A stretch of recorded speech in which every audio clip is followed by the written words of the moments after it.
The 12 Emotional Labors of Hercules. Or something to that effect. Effect? Regardless. I do know the difference in being funny. I'm sorry. I want to get a bit radical here to explain something. First, the premise. Emotional labor is the concept coined by sociologist Arlie Hochschild in her famous book, The Managed Heart, 1983. Emotional labor occurs when employees introduce or suppress emotions in order to portray themselves in a certain light that in turn produces a wanted state of mind in another. Now, this also covers a concept known as surface acting, where a person puts on a face, essentially, and places his or her outward emotional appearance in line with what is socially expected or acceptable in a certain situation.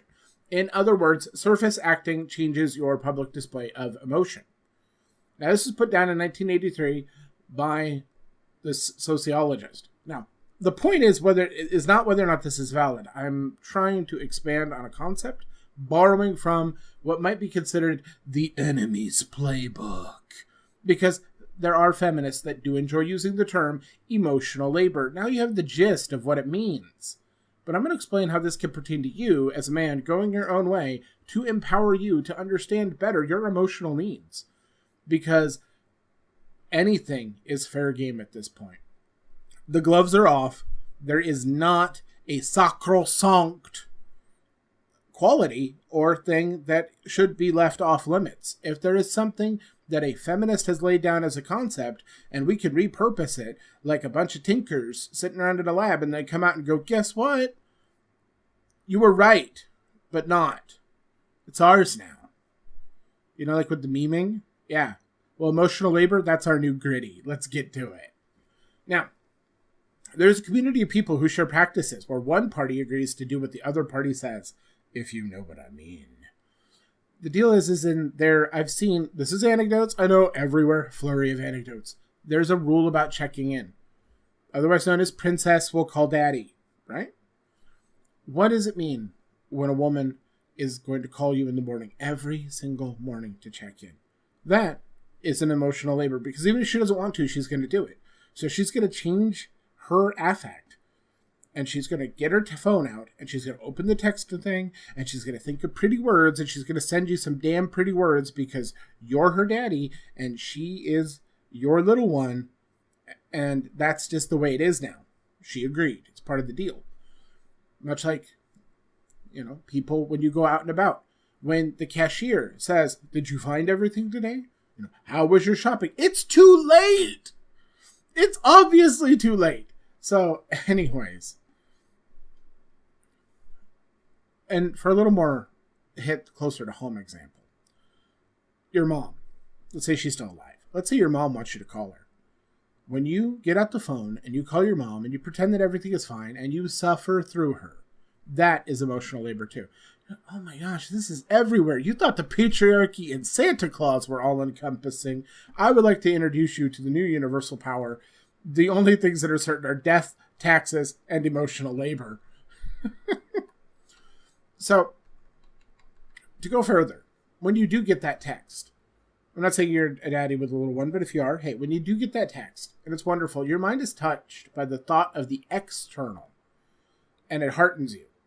Now, when you listen to a YouTuber and you feel validation because this guy gets it, that is an access point of emotional burdens and labor. It's not quite this, but I'm going to get to it. Now, there's something you may feel is cringe. It's called the waifu or the husbando. I am not judging. But the deal is if you need to create an external force that you control, but you project it to the external to be able to help you with your emotional labor, I don't care what dumpster fire trash heap your waifu or husbando is. This is still emotional labor. When you get a call from a drunk buddy, right? And he needs you to hear him out, and you're like, oh my God. But you stick with it. That is emotional labor.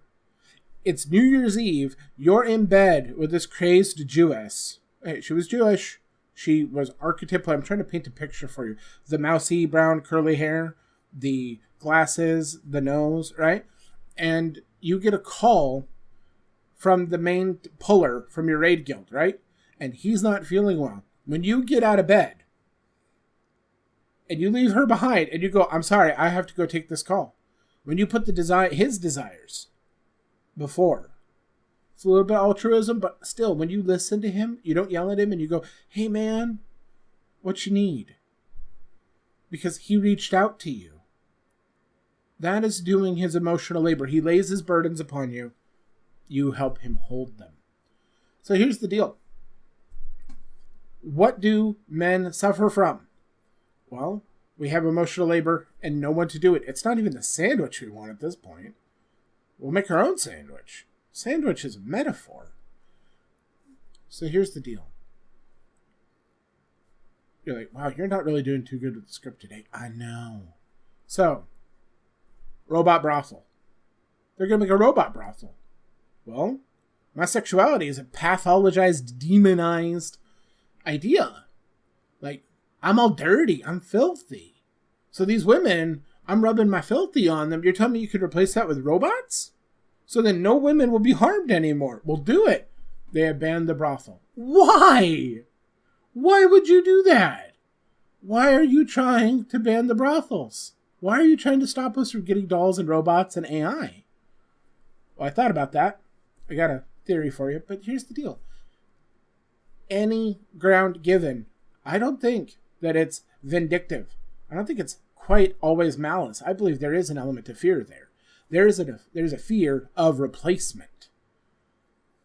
So, we have all this labor we need done, and we're going to outsource it to the machines. Well, what happens when men outsource labor to automation? Laborers go away.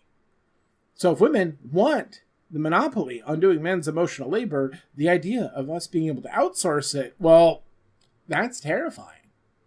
So instead of malice, I'm not saying to pardon them, because in their fear, they're still trying to be possibly irrational, because they're putting their own fears in front of their own morals, their own principles. But what is true, without a doubt, is you are a man. Well, most likely, you want to be loved, I would assume. You want someone to do your emotional labor if you don't have somebody to do your emotional labor, right? You want somebody to carry that weight with you. Now, I'm going to get a little personal here and have some fun. Why do you think Christians are so in love with Jesus? No, really, as a Christian, I want you to know, when South Park touched on the idea that all the popular songs about Jesus are just love songs with Jesus and God instead of gendered pronouns and pet names, I thought it was funny because it's true. That's the funny thing about humor like that is, well, it is true. I hadn't thought about it like that. And it's easy to have fun with concepts when that happens because it's true. Now, here's the deal. I'm going to get a little more personal. Hope you don't mind. See, you're doing my labor by listening. My Messiah is a long-haired rebel. He's got 12 guys at his side. He's got a governess that needed some demons removed and a bone to pick with the established order. You know, he had a whip. He drove the money changers in the temple. He was Mr. Synagogue of Satan. But the deal is, that's the kind of guy Lady Gaga can make a bizarre motorcycle gang video about, and it would be awesome. Yeah, I liked that too. I guess I'm too irreverent for my own good. But back on point. A Christian is alone. A Christian prays touches on with Jesus. God, I pray to you, God. Or those crazy ones that love to pray to Jesus. I mean, heck, I do, when times are tough. Spend a little time with Jesus in a guided meditation. We play Frisbee. I take the Frisbee in my mind and I throw it with my worries. And I'm like, Jesus, bro, Messiah, I'm unburdening myself. Jesus, take the wheel, indeed. Emotional labor. Self-processed emotional labor. Because when one is confident in faith, one can do one's emotional labor. Now you're like, but I don't have faith. It's okay, we're going to get to that. No, not to getting you faith in Jesus or something. No, I'm not here to preach. I'm just explaining. Yeah. People with waifus. Like, that is such a cringy name. I know. The deal is that the emotional labor that is done with the aid of the external is trying to get rid of the doubt, the pain, the fear. It's to carry your own weight. It's a mind game, much like love. Ooh, so if you're in solitary confinement and time passes, what happens? You do lose something. And when you lose it, you become more alienated. So what do we have? We have AI, and it loves you. Tech that can be taught how to love you. And it can be with you, always. Always on connection. You thought Steam was kind of handy for that. Waifu, always on. Husbando, always there. Now, here's the deal. This is all about correlations. So if God is not real, and faith has made me a fool, I was still aided in dark times by my belief in an invisible, angry desert God. I mean, look at what happened to Butters when he had a belief in that waitress at Raisins. It changed his life. Believing in something changed all of these lives. I'm asking you to believe in you.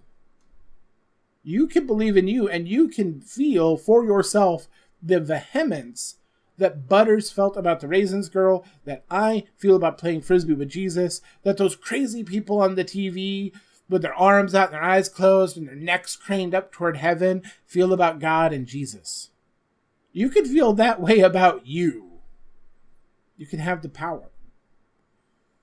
Now, I'm going to be offering a series on Waifumancy as a side offering. It's going to be some different tools and tricks to show how external force can be created to help ease pain and help you process your own emotional labor. If you're not interested, don't watch it. But if you are interested, or even morbidly interested, feel free. I mean, it's there to watch, right? And I consider talking about that a lot more practical than trying to tell everybody convert to Jesus, because what does that help? If you're not already with Jesus, I don't expect you to be with Jesus. Now, if women want that monopoly on performing all this emotional labor, AIs, robots, dolls, it allows us to no longer need their services. Now, the meaning of the question, what is real love, has been eroded. It is no longer, and it's not, is love real? It's down to just, how do I feel loved? How do I create the perception within my own mind of value?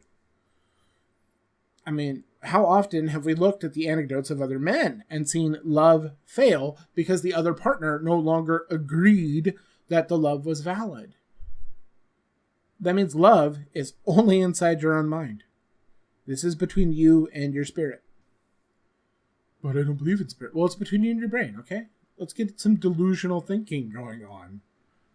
You have to get empowered somehow, right? Now I'm going to subvert some material as I'm wrapping this up. This is from John Eldridge.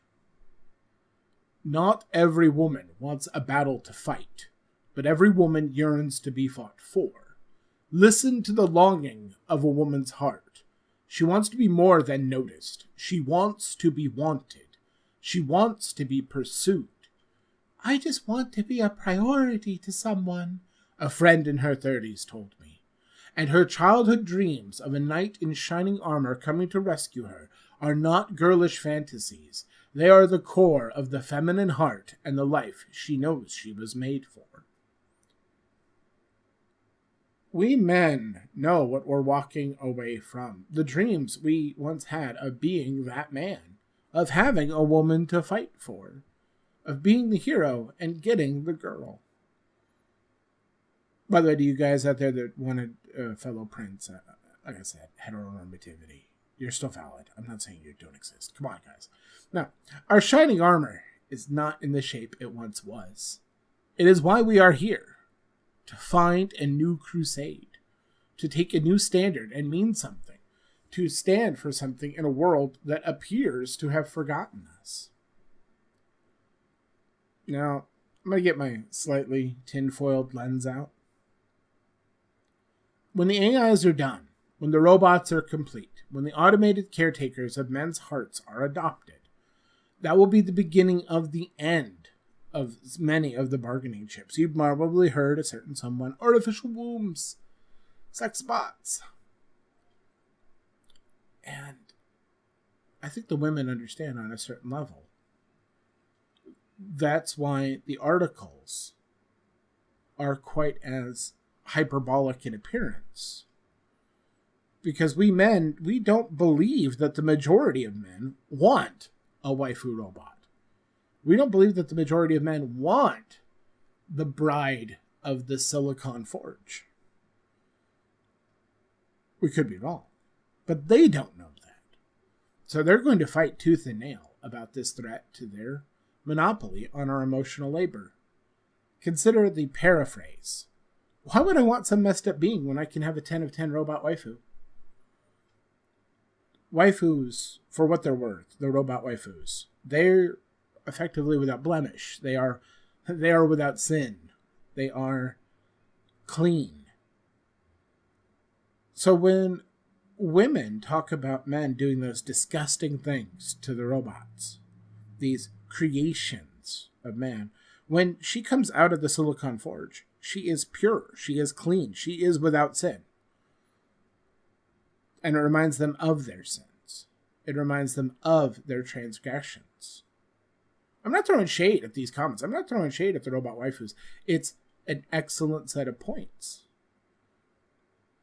I'm being honest about the question being on the table. We are in a game of chicken now.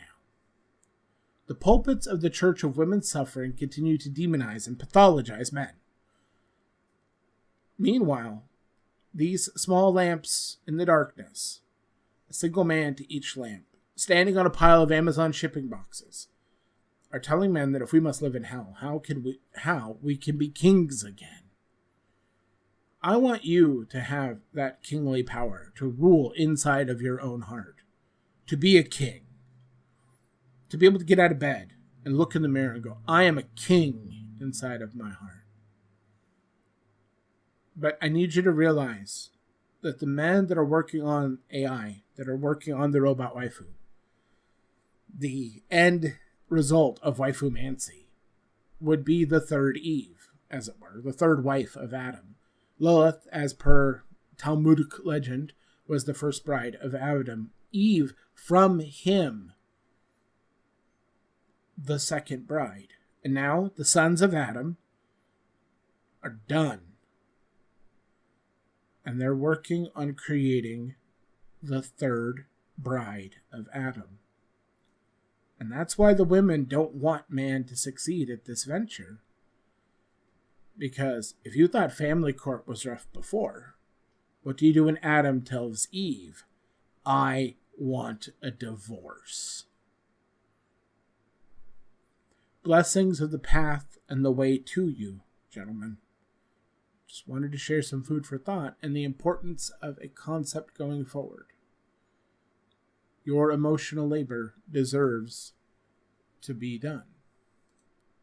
One day, you will carry that weight with ease.